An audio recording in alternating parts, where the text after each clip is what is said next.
Overmaster. Okay, so Oldrich looking at honestly a legitimately good hand. No one drop. So it breaks the Podok rule, which is a good aggro hand can Podok play one drops on curve. But when you have Prowling Amarok into Champion of Fury, that's a 4-2 Aegis on turn 2, and then a 4-1 charge on turn 3. That's 8 damage coming at you on turn 3. Ouch. Pretty strong indeed. The other side of things, Overmaster actually going to go down to 6 and then keep a hand with 3 power, 2 copies of Kenna Uncontained, and a Dazzle. So not necessarily the best anti-aggro hand, although 2 copies of Kenna, just drew a Permafrost return as well, but that Aegis is going to be annoying to get through. So this hand actually coming together okay for Theo. Now, the Overmaster is going to be playing the Sling deck that we saw tons of on Friday. One of the few players on Sling tonight, but no surprise, running that back, playing it out here. But yeah, look at this attack. Is going to pump that Aramuk up to a 4-2. Dazzle is going to just pop the Aegis, so still going to take 8 even after that Dazzle, but it does open things up for the Overmaster's next turn. Yeah, so Oldrich, saying, if the Hailstorm comes out, I don't want to lose the Oni Run into it as well. But no Hailstorm. And, hey, just take 4, take 4, take 4. I think Oldrich needs to commit a little more here. I don't like, we hunt as a pack. Just the one Champion of Fury. And so, yeah. Oh, wow. Was that just top deck? Hey, Ron, thank you so much for the follow. Much appreciated, Ron. Thank you for the sub. Took the correct line there and realized, hey, if a Kenna comes out, I want to, apply more pressure through the swing, play out to Moroni Ronin. And that just walked into a Hailstorm. And now, the Kenna overflights are just, oh boy. I think the correct chomp here is the auto tread. Yeah, so here be dragons. Well, Milos a good draw. There you go. Once again, thank you, Ron, for the sub. Apologies, there's a lot going on there. But yeah, Milos was a good so great top deck for Theo, drawing that Hailstorm, but then a nice top deck as well for Oldrich to draw that Milos here. And now Theo seeing a roast on the top of the deck, and yeah, it's just going to warp that Rost out here. 7/7's a big blocker for Oldrich. Right, so yeah, Oldrich is just playing fire aggro. I don't think throwing both units away for... Oh, wow. Oldrich. Here we go. Let's get aggressive. Throwing 2 units away. Also has the torch in hand, so that can theoretically put Theo down to 3, but 3 is not 0. It's indeed not 0, so... We're actually going to kill the Kenna instead. So going to keep the Overmaster at 6, but going to take out the Kenna.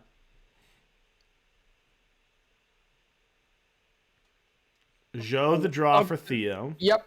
That is not... There are no hurlers in this edition of Sling. There you go. So whenever you see the Fate trigger. That is not Jotun hurler. I think Theo has to come out and... Yeah. The Kenna has to come out. Yeah, second copy of Kenna. That's going to take care of the Houndmaster. And that is going to... I mean, Oldrich is completely out of gas now. That's tough. Yeah. Pyro Knight's not going to do it. That said, Oldrich still has some time. They can still top deck 2 torches. Yeah, and Theo is going to play this very cautiously. Not going to full out attack and to definitely leave a blocker +1 back to make sure that they're not losing to some charge unit or some random removal spell plus torch, something like that. Transpose and another copy of Kenna the draw here. Okay, I think it's time for the Kenna to start coming in. Yeah, I think with no cards in hand, I don't think there's any combination of a single card that could get past the Rost and the Crafty. Right. But Theo playing it very cautiously. Maybe too cautiously, I think? Because ultimately... Ooh, also in with the this transpose position, in hand. Interesting. your opponent has the inevitability, despite you being the bigger deck. But no, Oldrich is just going to scoop it up. Oldrich's going to toss that one in. Saw the writing on the wall. There was nothing left for Oldrich to do. Got down close. Had Theo at a virtual 3, but as we said, 3 is not 0. I think that torch had to go upstairs because the out was draw the second torch, because I'm not sure that there's any way for the board to get home. All right, so the Overmaster going to take game number 1. By the way, another 2 good players. The Overmaster of TBC is ranked number 9 right now. Oldrich ranked number 15, so we've got another top 15 matchup. So maybe not have been a huge turnout number-wise, but a lot of the best players in T&E came out tonight to make sure they keep getting those leaderboard points. But just a reminder, we only take the top 6 events, so if you haven't been able to make a couple, don't worry, you're not going to miss out. You know, you could play only the last 6 events and still get as many points as these players. So you're not missing out by missing a couple events. All right, they're ready for game 2, so let's head down and check it out. Oldrich going to keep a hand of 2 power, Pyro Knight, Auto Tread, Permafrost, Obstructive Flicker, Oni Ronin. I love this hand because there's only a single number across the whole hand. Hey, you came here to play. You came here to play aggro.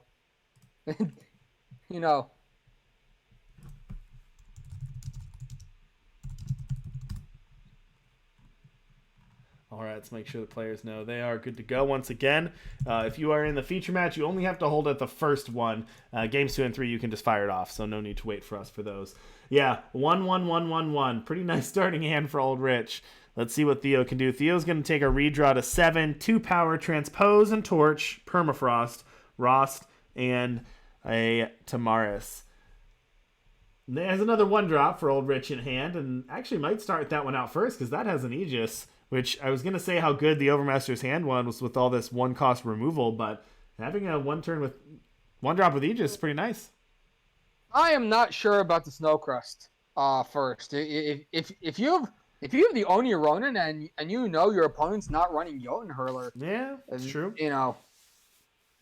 Turn 1 Oni Ronin, absent anything else, I think is still the best 1-drop in the game.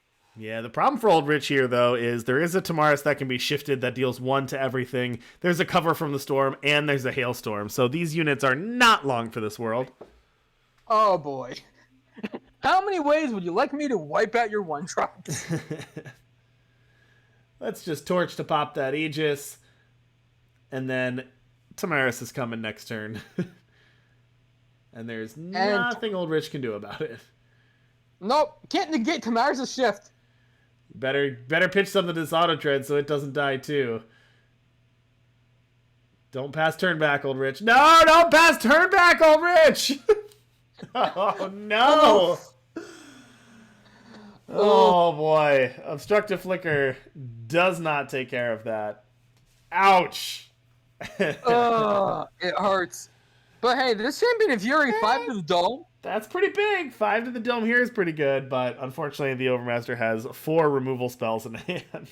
That all of them can deal with that Yeti. Oof. Pick your poison. And this game might not end right away unless Oldrich concedes, but I think this game is over on turn 4 here. Yeah. So the question is if Theo has the 4th power for the cower from the storm. They don't have the 4th power, but they can Treasure Trove plus Permafrost or Treasure Trove plus Torch. Oh. Okay. So we're going to Torch first. That has to eat the Flicker. Yeah, that's going to eat the Flicker. Yep. And I like Theo playing it that way. Waiting on the Treasure Trove to see, okay, if one gets countered, then I can use my other removal spell and I don't have to Treasure Trove this turn. But if that one hits, then I can Treasure Trove. So I like the sequencing there by Theo. There was something to say about Treasure Troving first, checking for the negate, and if it was there, to rip the Permafrost instead of the Torch. Fair enough. But I suppose Theo was content with ripping out the Flicker for the Torch rather than having it hit the Cow from the Storm. All right, Oldrich going to decimate to get an Ash Elemental. No units drawn. Missing again. I think Theo probably has to Trove here to try to get a power. Because that's one way that Oldrich could come back. If Theo, draws Kenna's and never draws a power, Oldrich theoretically could come back from this.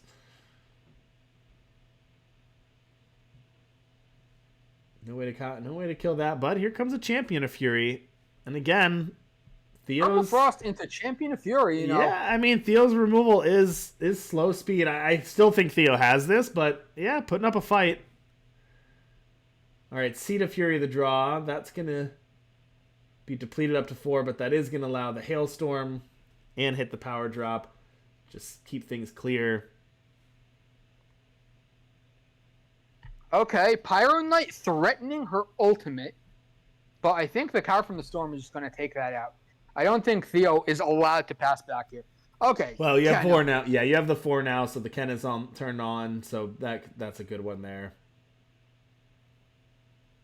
And now you're top decking Oni Ronins and rough spot here. Yeah, aggro top decks are.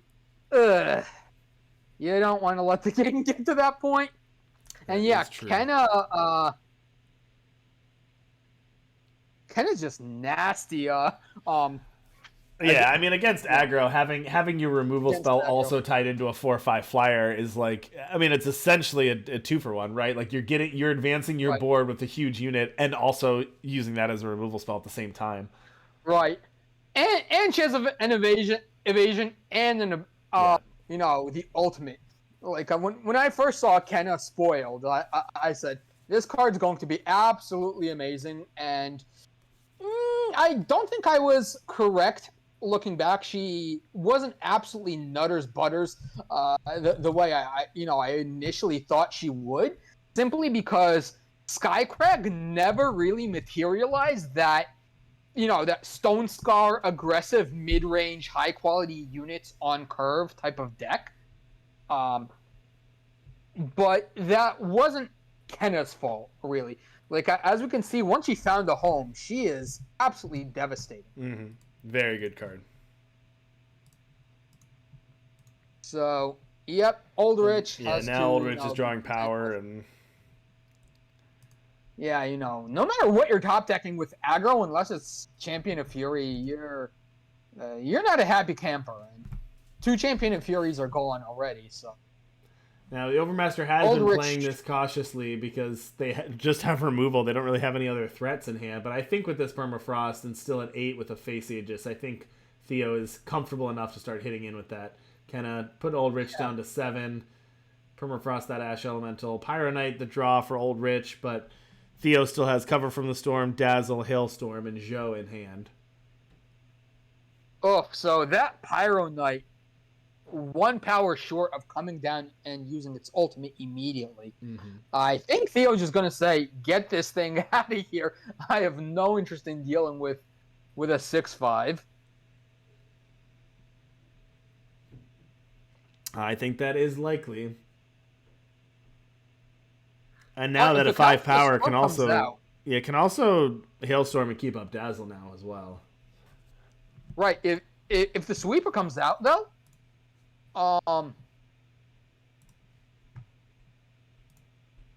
then the Blazing Salvo can kill the Kenna, but Theo elects to pass back.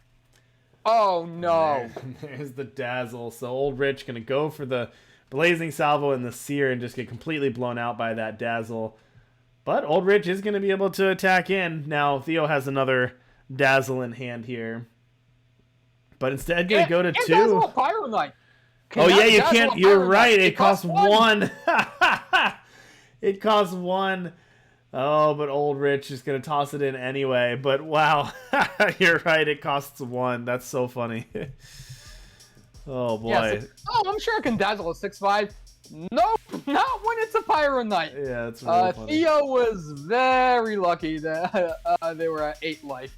2 fairly close games, and like the way that I've seen the Sling deck lose, just that sometimes aggro can punk it just by getting on board quickly enough, and that first copy of Hailstorm not being enough. and then the aggro deck just gets there, but not in that scenario. So now we're going to I'm So Bad versus Atua 61, and this is also the same Sling deck because we see the Transpose in the Void and the Siegebreaker out, but I have to imagine that cat actually ate a Sling. Am I correct? Let's take a look. Yeah, there's a Sling in the Oh Void, my so goodness. probably did.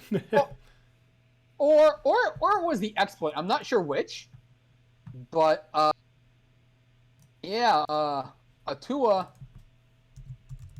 might have gotten a bit too aggressive with that Sling and lost it. All right, looking at.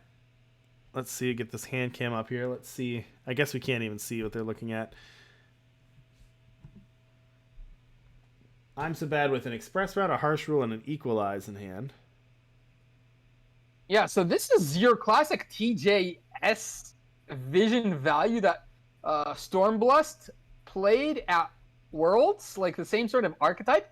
The problem is the Silex nerf completely killed this deck. So, you know, the sweepers are there, yes, but this deck's ability to draw cards has been severely damaged. And hey, I don't need card draw when I'm just smashing your face in. And this is a 3-turn clock. You know, aside from the lifesteal from the smuggler, just the Siegebreaker and the Crafty. And I'm So Bad. They have options here. Like, I have to imagine that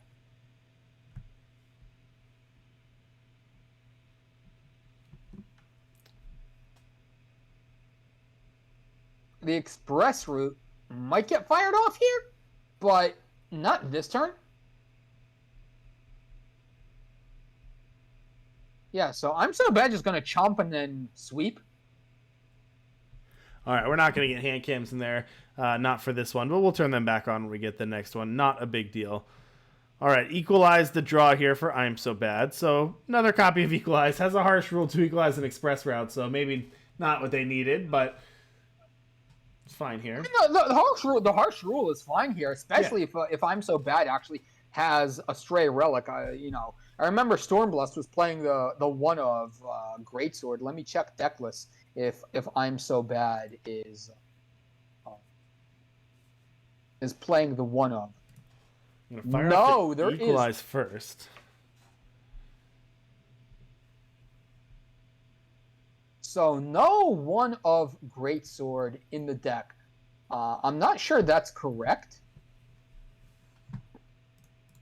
Yeah, we normally see a Greatsword on the top end of things. Right. That's basically saying Sling is a deck. And another Equalize is going to come out, but that's just going to 1-for-1 the Occultist and the Grenadin. Yeah. If that. All right, and Siegebreaker going to stick around, yep. It also forced out the forced discard of another power. I think that's actually relevant. And big units galore here. We've got a 7/7 Rust. We've also got a Kenna Uncontained this next turn. I'm So Bad going to use the Express Route to get rid of that Rost. And then a Geminon as well. How many top deck big units do you want? I think we're going to have to see that Harsh Rule here. Yeah, absolutely. There comes that Harsh Rule. You're staring down lethal. But okay. Atua does have a Kenna Uncontained as well. So, the lack of Greatsword is going to come and bite I'm So Bad. Yeah. You know, right in the butt. Oh, yeah, that's brutal. Iron Throne comes out, and this painting is going to gain 2 life. Yeah. That's going to extend the clock by a turn. It is, and the Kenna, being a 4/5 killer, actually can't hit the Iron Thorn, so somewhat relevant there. Okay, take a look at 2 cards. Bottom something. Now, is this another... It's a torch to draw for a 2 there. Oh, so actually, okay, you gained life? No, you didn't. yeah, Torch plus Kenna is actually lethal here.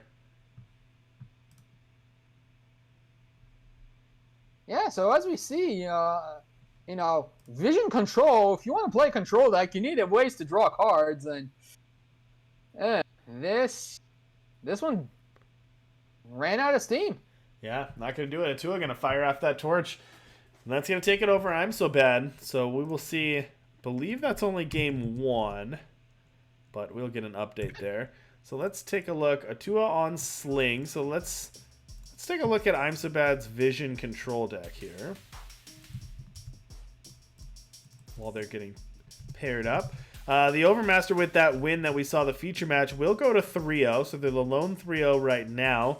Marvin the Imp is also 2-0 playing up against Apple Chip. So that's a matchup of two 2-0 players going at it to see who will be that. We'll obviously see a lot of 3-2s. Actually, I'm sorry, it's only top 4, so never mind. I can't make predictions on what the top 4 is going to look like because the cuts will be a little bit different than we're used to.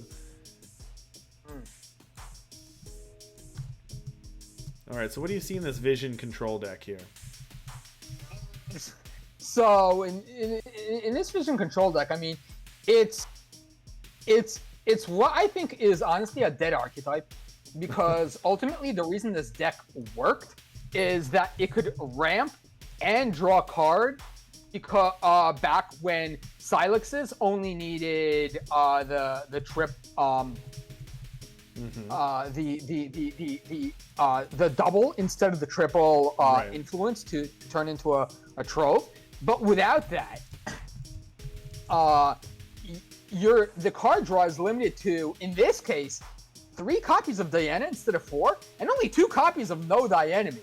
So I'm not sure what this deck is supposed to be doing. Like, No Thy Enemy can't play the 2 of Svechel Lightbringer or the 2 of Speaking Circle.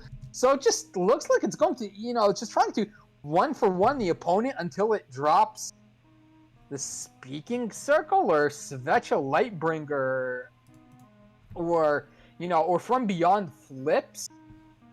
This looks like, no offense to I'm So Bad, but this looks like a worse version of even a nerfed copy of Stormblast's deck. We saw the lack of Greatsword completely ruin the last game, and without a lot of ways to keep cards flowing.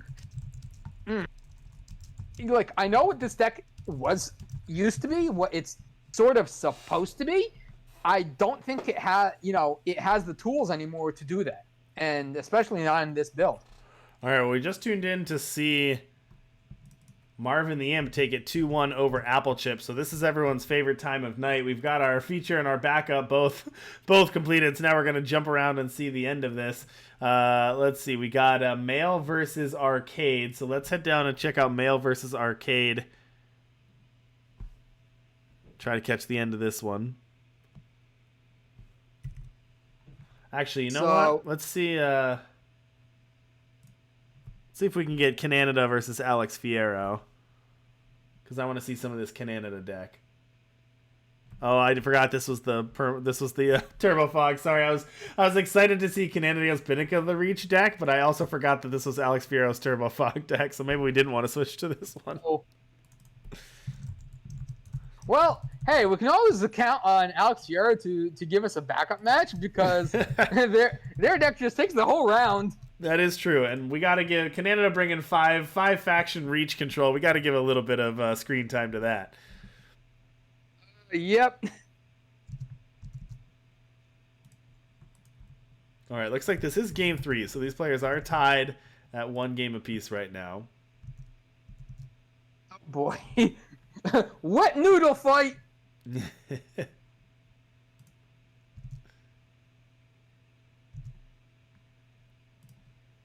All right, so we have Hailstorm here, but that's going to get Obstructive Flickered. And now we see a partnership agreement that'll help continue to ramp Alex Fierro. Well, both players. And that's the second partnership agreement that's out there right now.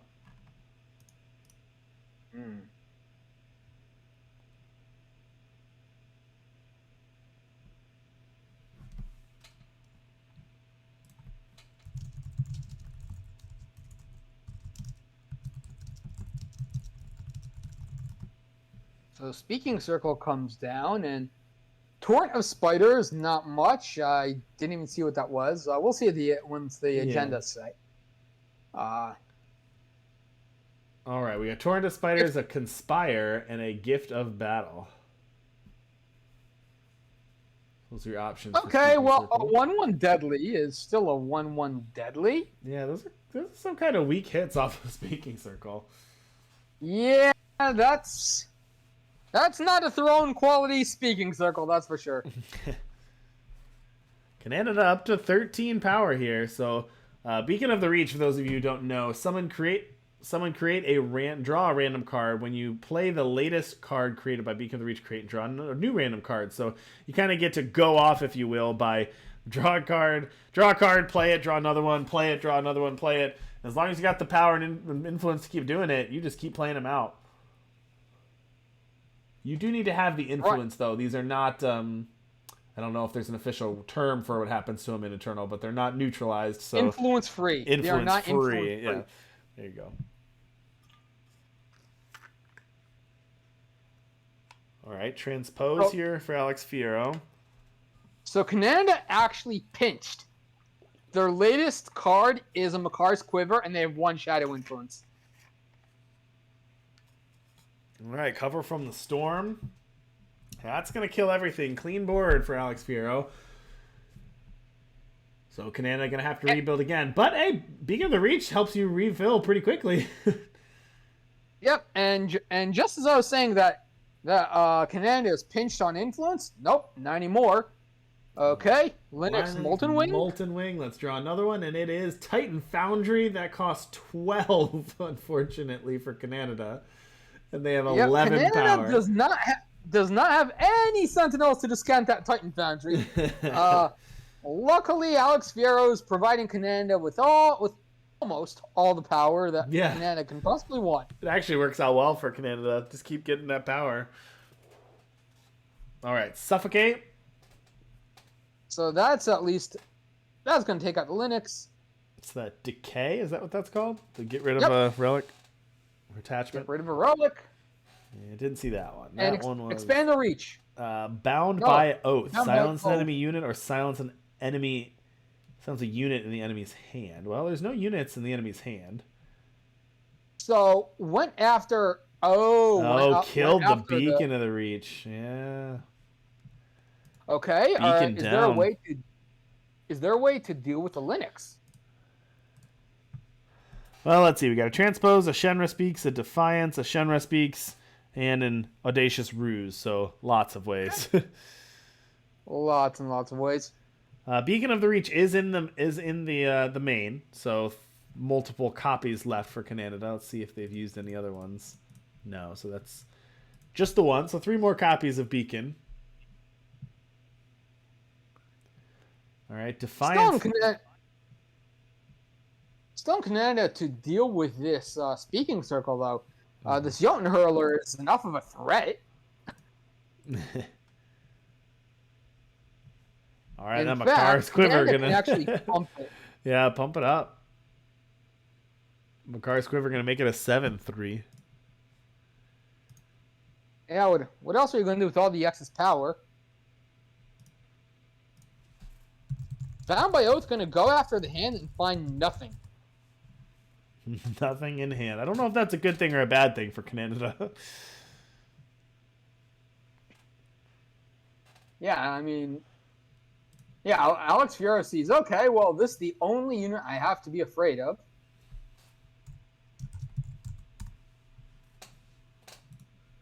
All right, Shenra Speaks. Well, you don't often see a Shenra Speaks take care of just a Jotun Hurler. That's good. Cross that one out on your bingo boards. Argenport Silex, that at 21 power and 15, 20, 26 influence, the Argenport Silex cannot draw a card. Snowball. All right. Snowball. All right, going to draw an attachment from the void from that disjunction. So going to get the beacon of the reach back. So let's go reaching again. Now, how does this work with the Titan Foundry? Is this a new one? That's from an old beacon. So right, but that's the beacon that was in the void that he got back. Does it remember? No, it's only the latest card. Never mind. It specifically says the latest card, so it doesn't matter. Starsteel Daisho. That's not bad. That is a grab and a half. Look at that. Transpose Shenra Speaks Audacious Ruse. So, yeah, that's going to do some damage for Canada. Unfortunately, it cannot go after the site. Yeah, it can't hit the site. Yeah. And, yeah, if that Queen of Glass comes out, Canada's going to have to find a way to deal with that. All right, going to draw Razor Lash. Part of the fun with Beacon is just seeing a bunch of cards that you don't see played normally. Yep. It's the New Age Knucklebones. Beat your opponent with a pile of cards. Oh, Sabertooth Pride Leader grabbed with that transpose. And that's going to blow up the beacon. And it also is going to eat the attack from the Daisho, but the Snowball can take care of it.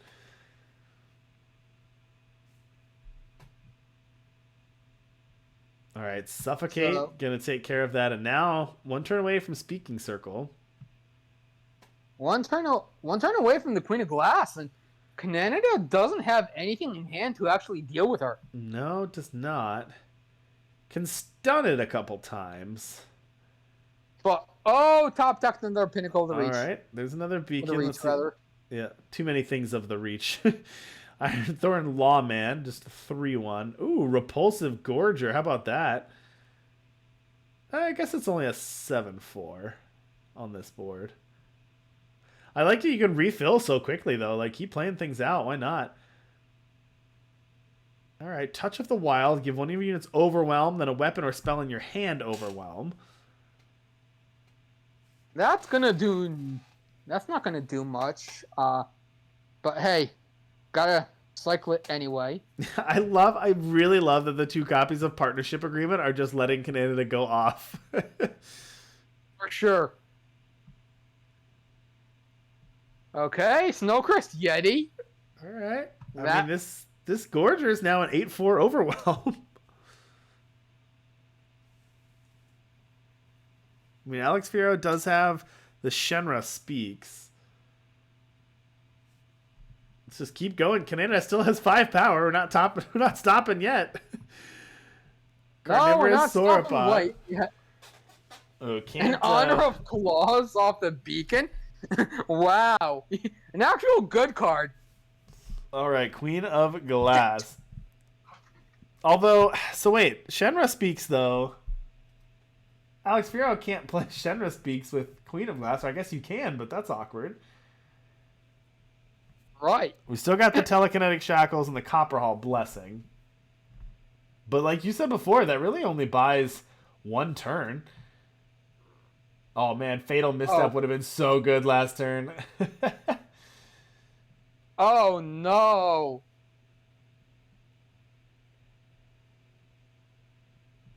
All right, well that is stun. That is it. Okay, that's gonna force out a fog. Yeah, because that's gonna stun Queen of Glass. Force a fog.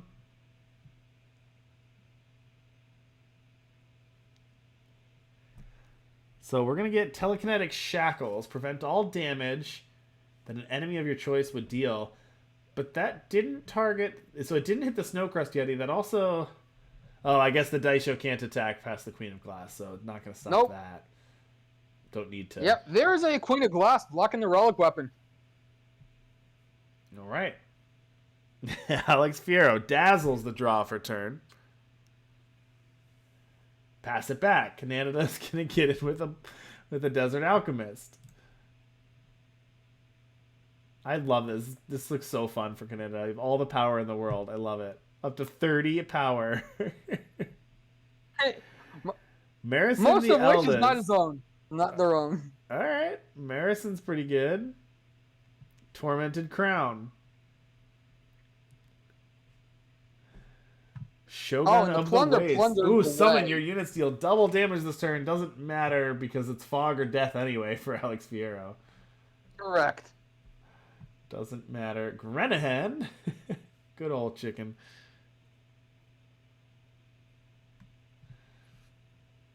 It's funny because like it almost like doesn't matter. Like it's either you have plenty of things to kill Alex Fierro, or Alex Fierro's just gonna, wrath you or fog you.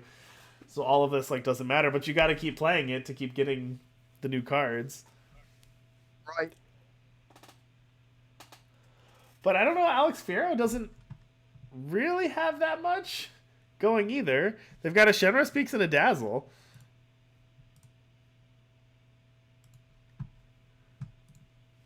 Also running out of unit space, which is funny.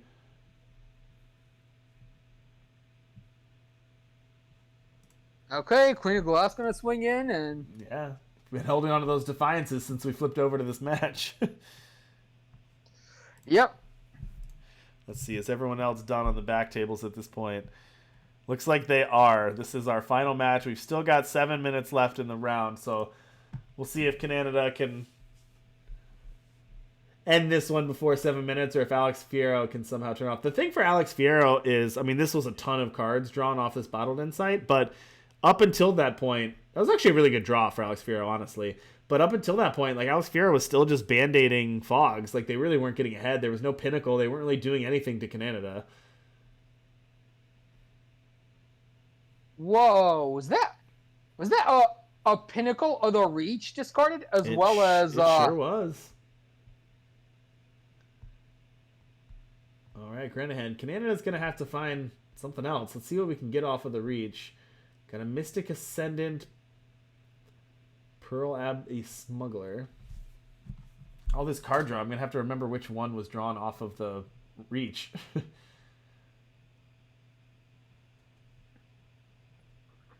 All right. It's the one that looks like it doesn't belong in a throne deck. Yeah, that's true. All right, fog again, Okay. So no damage coming through. Alex Fierro's at a Shenra Speaks and a Dazzle in hand. Canada at 30 power. I'm not sure why that Pinnacle of the Reach was discarded. Maybe it was a misclick. Like, when you have to discard a lot of cards from your hand, it's quite easy to lose track of what you're actually discarding. Another Bottled Insight, the draw for Alex Fierro. All right, there's a great sword. Still that would deal with the Queen of Glass if the Queen of Glass didn't have the regen. It's true.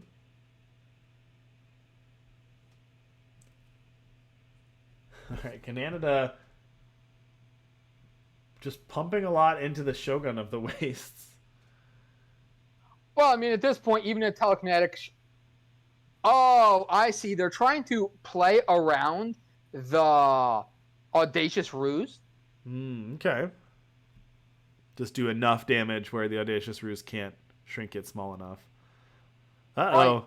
Uh-oh. Power, power, power, power, power, power, power. Off this Bottled Insight, Alex Fierro just hit 8 running powers there. Really? I don't know if they don't have any... They have a Dazzle, but they just hit... Look at this powers. They didn't hit anything. They hit another copy of Shenra Speaks. They have a Dazzle, but Dazzle's not going to keep them alive. I think that's just a win for Canada. Alex Fierro ran out of fogs. Wow. Ran out of fogs and just did not draw one off of that massive Bottled Insight. Congratulations, Canada, winning on Beacon.